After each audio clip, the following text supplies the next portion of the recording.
Welcome to Oddball. I'm Amin Elhassan, and live in New York City, it's Charlotte Wilder. I don't know why I said Vanessa Carlton in my head. Hold on, let me do that one again.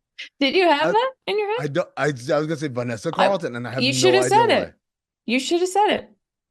Well, the problem was I couldn't even remember your name. I was like, no, her name's not Oh, Vanessa Carlton. Her name well, is. that is a slight problem. Yeah, my brain had to walk 1,000 miles for that one. All right. I love her, so I'm flattered.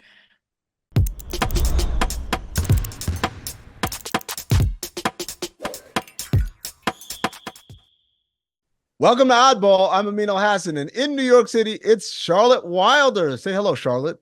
Hello, Charlotte. Yep, we're gonna keep that one going. No headlines for you today. We're doing this one off the seat of our pants. A little bit later, though, we're going to complete our conversation with Ice Cube.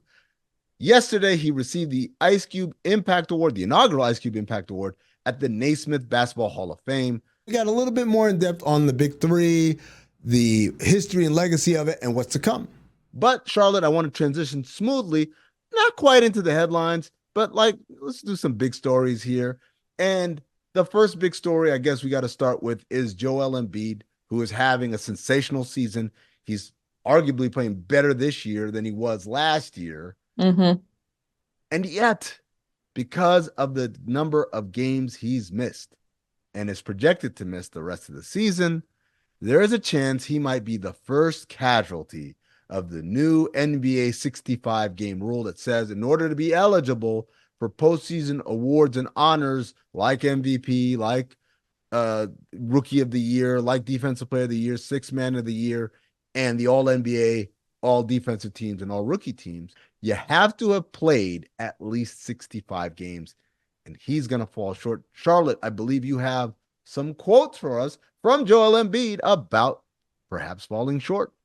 I sure do. I mean, Embiid said, I can't control if I get sick, if I get the flu or whatever. Can't control that. Can't control if my knee is going to swell up. It just happened. I was against New Orleans and Boston. I got the flu. Obviously, you can't go. A lot of guys on the team had it. Like I said, the goal is to be ready for the playoffs. So if I can't meet the criteria of 65 games and if I can't play against some of the best teams in the league, then as long as I'm ready to be dominant when it gets to that time in April, that's all I care about. Cut and dry. So, like Charlotte, should he care? Well, that's what I was going to ask you. I mean, I don't know. I mean, on some level, I think what he's saying is I think what he's saying is I can't control it. And Mm-hmm. if these are the rules that the league is going to put in place, that if you don't play 65 games, you can't be eligible, then I feel like he just has to go to a place in his brain where he's like, I can't care about it because the only thing really that matters is winning a championship in that case. Like that would be what all of this has been for. So it's almost as though he's just accepted the rule because it would be too much emotional energy to be upset about it. I think it's kind of garbage. The rule is garbage, he's saying. Yes. I'm not mad at it. Like it's weird. Now, here's where it gets interesting. Joel gets to speak from a place of privilege. He's Mm-hmm. already won an MVP. So a Yep. second MVP would be nice, but not quite as nice as a championship. And that's what he's kind of putting his eggs in that basket. But were he to have not won MVP last year, would his stance on this be different? Probably, right? Probably. Maybe, I maybe guess not. maybe not. I don't know. I feel like 65 games, if he could be on track now to play 60. I Mhm. feel like that difference, the 5 game difference, I know you have to draw a line somewhere, but if Embiid continues to play even better than he did last year when he was putting up those numbers and he plays 5 fewer games, or I don't even know how many games he played Yeah. last year. It just starts to feel like semantics or like putting in Right. barriers in places just to have them there. Do you know what I mean? I do.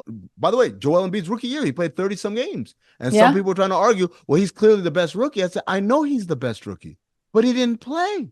And right. so I can't give him a grade for a test that he didn't take, even if I know Yeah. he knows the material backward and forward. All right, moving on to Memphis last night, where the Golden State Warriors had a little bit of a reunion. Mm-hmm. He went away, but he's officially back. Draymond Green, ladies and gentlemen, played his first game as a Warrior since the long-awaited return from suspension, 16 games. He opted to come off the bench, and they booed. They They booed sure did. loudly. Yeah. And the Memphis Grizzlies, the home team, of course, ended up winning 116 to 107. Yeah, this is a game that won 3 games all year long prior to last night's game. Do you think So, yeah, go do you ahead. think that this is like sort of makes up for it? It's like, sure, you can lose a lot of games at home, but if you win against Draymond in his comeback Yeah. from his suspension, that counts for like 15 I would say counts for 15, but from a hometown crowd perspective. it feels good. It feels good if that was the game you got to watch as a home crowd fan in Memphis. Yes. I don't know if it counts for 15. Yeah, okay. Above That was 500. excessive. Sorry. Yeah. Draymond after the game said, quote, until every guy takes pride in themselves and wants to stop the guy in front of him, we will suck and we can't check and we can't guard. Charlotte, this is a question I've seen a lot of people talking about, maybe not on record, but definitely the conversations are being had. The Warriors are now 18 and 22, 4 games under 500. They're a game and a half behind the 10 spot Lakers.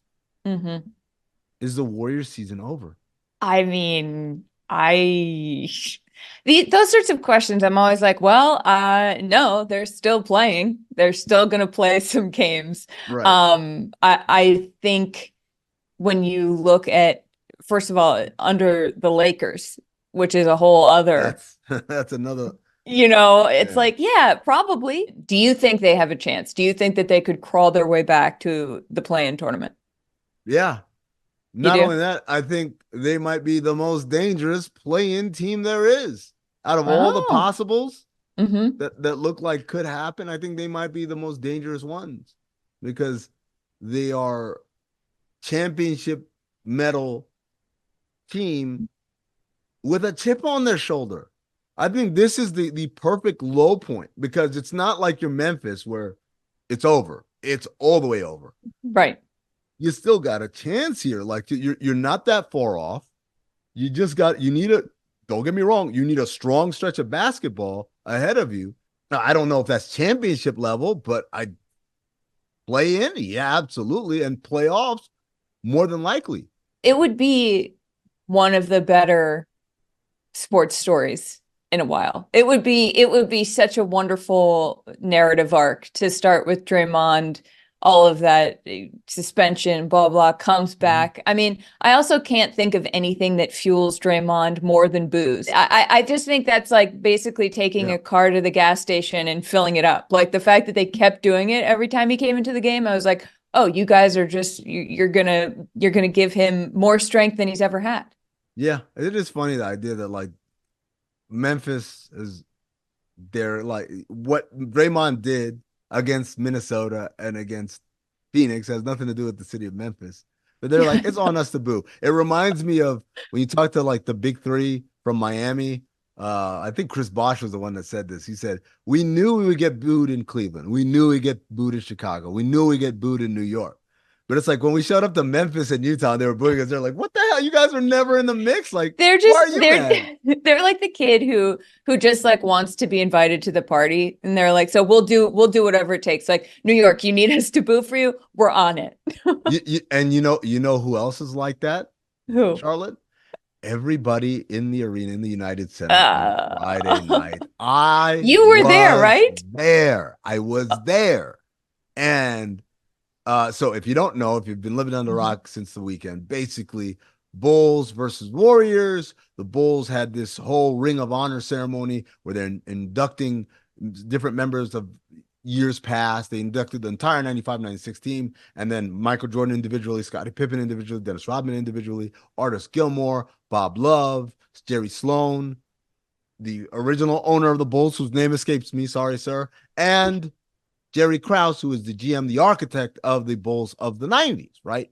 Yeah. And so everyone gets these rousing roars and applauses and love and everything. And obviously Michael got the loudest, and obviously, or maybe not, Phil Jackson got the second loudest. And then Jerry Krause's name was presented. And Jerry Krause is not here with us anymore. So this is a posthumous, basically honor. And in his stead, his widow was there to accept the honor. His widow is Thelma Krause. And so the PA announcer, who's the great Neil Funk, the retired basketball announcer, he reads a little ditty for every person and get the cheers. When he gets to Jerry Krause, he says he's the architect of the whatever, Jerry Krause. And in his place, to accepting this award is Thelma Krause, his widow. But he never gets to Thelma Krause's name, because as soon as they had Jerry Krause's name and picture on the video board, the arena starts booing. And I'm not going to say the entire arena. I was there. The people around me were not booing, but there was a lot of boos. As loud as it sounded on TV, it was loud. It was not like 5 loud people. It was a lot of people. And so I interviewed Adam Amin, who is the current play-by-play man on NBC Sports Chicago, calling Bulls games with Stacey King. And I said, what was your reaction? And obviously, like everyone else in the Bulls organization, they were hurt. They were offended. They were embarrassed. Mm-hmm. But Adam presented a really interesting thing. He said there are people there who booed because they're just classless people booing Jerry Krause, knowing he's not with us anymore, knowing that this is a night to be honoring people. They're just booing him, right? And then he said there are other people, he said, I feel like this happens a lot at games, where people are at a game and people start booing and you're like, boo! You don't even know what's happening. Yeah. You're just going along with the boos. Yes. And I feel like that was going on as well in Chicago. They're just people going with the crowd as opposed to having a dog in the fight here. I think he's right. I'm also shout out Adam. He's great at what he does. Yes. I think that when I heard about this, I was like, well, I had sort of a similar reaction. I was like, well, that's what sports fans do. Like, someone should have told Thelma, like, hey, there are probably going to be some people in this crowd. It is not personal. Also, I feel like after The Last Dance, they made Jerry Krause such a villain. It was Michael Jordan who is like, here's my story. And my story is that Jerry Krause was the bad guy. And so that's all that anybody had to watch in 2020. Everybody watched it. They go to the Bulls Ring of Honor. I am not sure that people boo like that if The Last Dance hadn't happened and happened the way that it had. They absolutely don't, because it's so stupid where people are he tore it down. He also built it. Like, I get it. He didn't draft Michael Jordan. He drafted and traded for everybody else. He traded Will Perdue for Hall of Famer Dennis Rodman, straight up, no picks. I'm sorry. That guy was a really good GM. And yes, he messed up at the end, but no one's perfect. But Charlotte, I do want to ask you this, because the reason why most of those people are booing was because of Last Dance, not because of poor memories of the 90s, right? So I wonder, does Michael Jordan need to be more careful about how he expresses his opinions? Not because he's not permitted or allowed to have an opinion, but when he has an opinion about someone or something, it incites mania in sycophants and zealots, right? He can't just say, I don't like French toast, because if he says that, people will be picketing outside of IHOP and Denny's, like, down with French toast, it's bad for you, as opposed to like, it's just my personal preference. I didn't like it. Right? Just like I didn't like Jerry Krause, but when he says it, it invigorates people with this fervor. They're like, oh, Jerry Krause is all you about. Like, so does Michael Jordan or anyone of that kind of stature, do they have a responsibility, Charlotte, a moral responsibility to maybe not speak their mind at all times? Yes, I think there's a moral responsibility, but I think it's also on that person to decide how much they care about that. And I also think that I think this is a lot bigger than sports. I think this is a countrywide, cultural-wide problem, is that when people idolize somebody and that person says something, they take it as gospel. Eloquently said, as always, Charlotte. Ice Cube's next.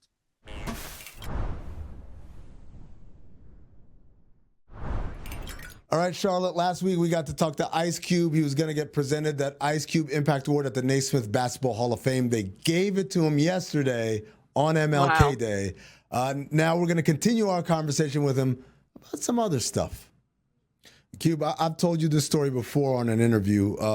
The first Big Three game I ever went to was the first year, and I went to the one at Staples, and it was a lot of celebrities in the crowd, and the energy wasn't quite there. And I walked away and said, I don't know about this. Then I went back, and I went to the one in Dallas, and it blew me away how into it the crowd was, how the energy level, how generally appreciative people were to see these legends play again. And I was just wondering, when you guys were thinking about making this league, obviously you had those players in mind that were still active and healthy, but maybe not quite what they once were.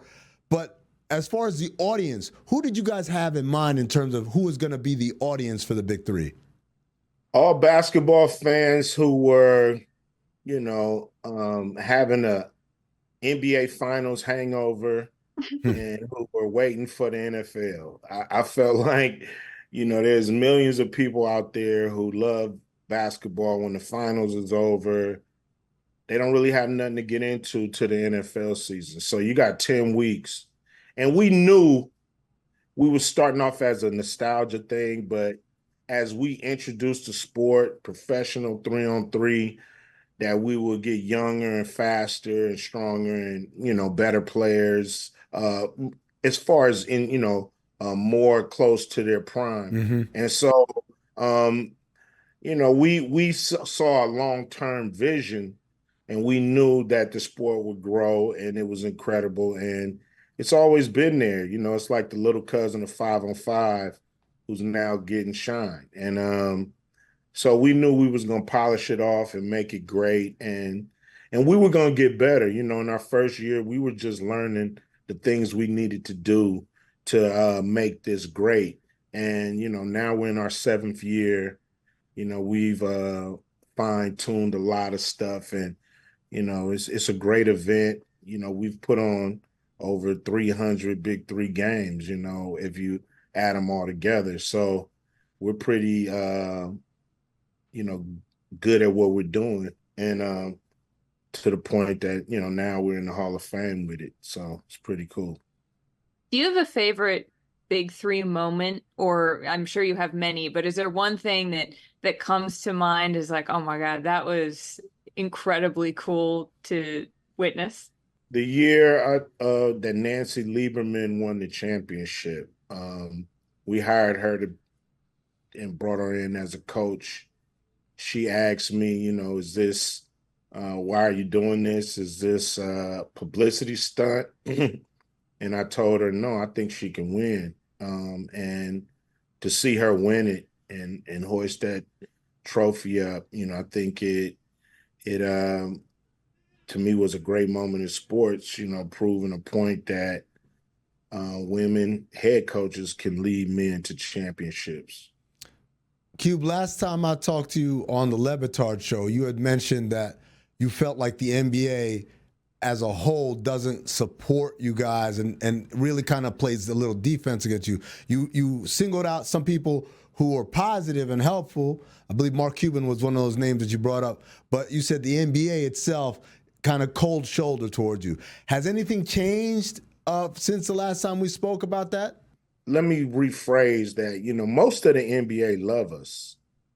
Players, coaches, GMs, scouts, owners. It's just really the top brass. We're talking, the suits. They see us as a threat. They don't understand how we even do what we do. And, they don't really want to, work with us and actually been working against us to the point that the Department of Justice have stepped in. So hopefully that'll stop all this behavior. At this point, we don't need to work with them.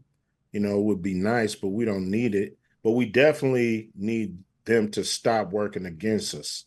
And hopefully that's happening and we can continue to grow this league that's helping so many people and making fans happy. That's what it's all about. Yeah. The fans want it, they need it, they deserve it, and that's why we're here. What's the biggest way they've been working against you guys?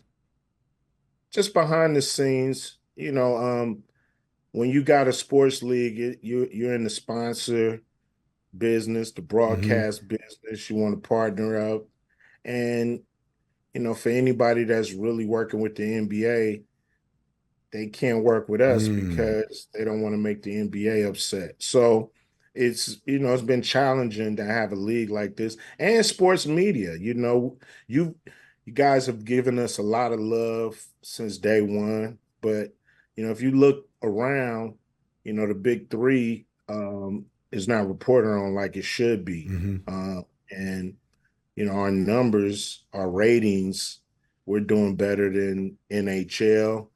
We're doing better than MLS. They have more games, Mm-hmm. but if you look at the ratings, we're doing better than sports that's been around for decades. So we believe we should be respected and covered. Do you think that this award honoring you and by extension the big three, do you think that's sort of does it feel like an olive branch at all from the NBA, or do you think that'll help make relations easier? Well, it's the Naismith Basketball Hall of Fame. So they honor all basketball. It's not Yeah, the NBA Hall of Fame. Mm. So right. they honor high school and college and basketball from all over the world. So, it's not necessarily an olive branch from the NBA, but it is Yeah. credibility. We've been fighting for that, and we've hired Hall of Fame coaches for credibility. Dr. J and Iceman and Rick Barry and our commissioner Clyde Drexler, Nancy Lieberman, Gary Hall of Famer too. Nancy Lieberman, Lisa Leslie, it's like they wouldn't be a part of this if it wasn't credible. And this is just another, notch on our belt of credibility when the Naismith Basketball Hall of Fame uh, recognize what we're doing, honors us, and actually names an award after our impact. So it's pretty incredible. Last question for me. What can fans expect from the Big Three this upcoming season? I mean, hard-nosed basketball, definitely won't see, ticky-tack. Some of the games, guys are complaining. What's great about the game is mano a mano, one-on-one. You got to man up. And if you don't have all skill sets, you will be exposed. Mm. If you can dribble, pass, shoot, and defend, you will be exposed. There's no specialists in the big three, so there's no 3-point guys or rebound guys or defense guys.